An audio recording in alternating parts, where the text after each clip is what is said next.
다음 요걸 한번 보실까요? 융자 투자의 차이점에 대해서 말씀을 드리도록 해보겠습니다. 아들이 엄마 나 아이스크림 사 먹을 건데 용돈 좀 줘 라고 하는 거하고 나 책을 하나 사고 싶은데 용돈 좀 줘, 엄마의 반응은 어떨까요? 여기서 융자와 투자의 차이점이 있습니다. 용자는 남의 돈입니다. 내 돈이 아니죠. 그리고 갚아야 되죠. 사용처 크게 중요하지 않죠. 이자만 주면 되죠. 담보 반드시 있죠. 내 월급 나오면 줄게. 저신용자들한테는 갚을 능력이 없기 때문에 이게 용자의 차이점이죠. 하지만 투자를 했다 그러면 누구 돈이냐? 투자받은 기업의 돈이 되는 거죠. 상한 의무 반드시 갚아야 되는 거 아니죠. 조건이 명시가 되어 있죠. 주식으로 줬든지 아니면 사채로 채권을 발행했든지. 투자를 받았다라고 했을 때는 상한 의무는 엄밀하게는 없는 겁니다. 사용처 투자받을 때 사용처는 꼼꼼하게 따지죠. 이자 내야 되는데 투자를 해준다. 그럴 기업들 거의 없을 겁니다. 생산 설비를 늘려야 되니까 투자를 받는다. 중요하죠. 투자 수익 용자보다는 훨씬 큽니다. 담보물 투자 기술 보고서 앞으로 성장 잠재력을 보고서 투자를 하게 되는 거죠. 무형자산 비중들이 상당히 커지고 있죠. 떡볶이 가게를 차리는데 투자를 받아서 차리고 그런 경우 많죠. 이은벽 씨, 백종원 씨가 가게를 간다고 했을 때 내 돈이 없다 그러면은 투자자들 안 이어지겠습니까? 그 사람의 기술, 재능, 브랜드를 보고서 투자를 하는 겁니다. 저 사람이 하면은 해내겠다 하기 때문에 투자를 하는 겁니다. 그처럼 백종원 씨가 돈 빌려가지고 백다방을 갖다 확장을 한다? 그런 경우는 거의 없겠죠.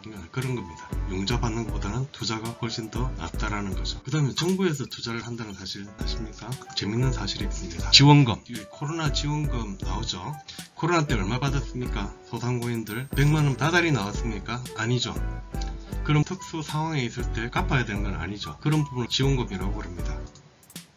두 번째, 보조금. 강원도에 산불이 났을 때 그리고 순환을 당했을 때 그럴 때는 정부에서 일단 집을 구하라 라고 하면서 보조금을 줍니다. 안 갚아도 되는 돈입니다. 그래서 지원금보다는 보조금이 규모가 금액이 조금 더 큽니다. 그런데 이 출연금이라는 게 있습니다. 출연금. 각종 기금들이 있습니다. TV 수신료 내면은 통신사들이 전파 사용료라면은 방송통신기금들이 조성을 합니다. 그런 기금을 출연한다든지 정부에서 창업지원자금들, 기술개발자금들 이 전부 다 출연금입니다.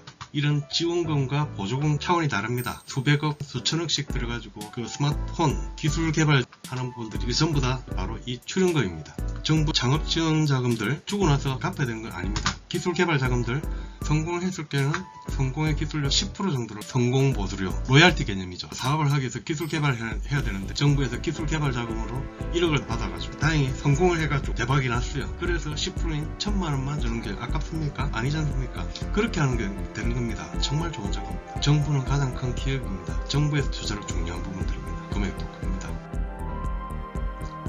우리나라 살리는 규정 540 올해 2021년도에 예산이 550조 있죠. 연구개발 예산은 26.5조. 융자와 투자에 대해서 차이점을 배우시죠. 그리고 융자는 남의 돈이고 상한 의무가 있고 쉽게 조달을 하는 반면에 담보가 필요하다. 대신에 투자는 기업의 돈이고 상한 의무가 대신에 닦기는 쉽지 않죠. 그리고 기술, 무형자산엔 별도의 담보가 필요 없죠. 그래서 용자보다는 투자받는 게 좋다라는 거고 정부에서도 지원금과 보조금, 출연금이 있다. 그리고 정부는 국내 최대의 투자국이기 때문에 반드시 정부에서 투자를 갖다 받아라 라는 게 본장에서 요약하는 정보들이죠. 이상으로 본 과정을 마치도록 하겠습니다.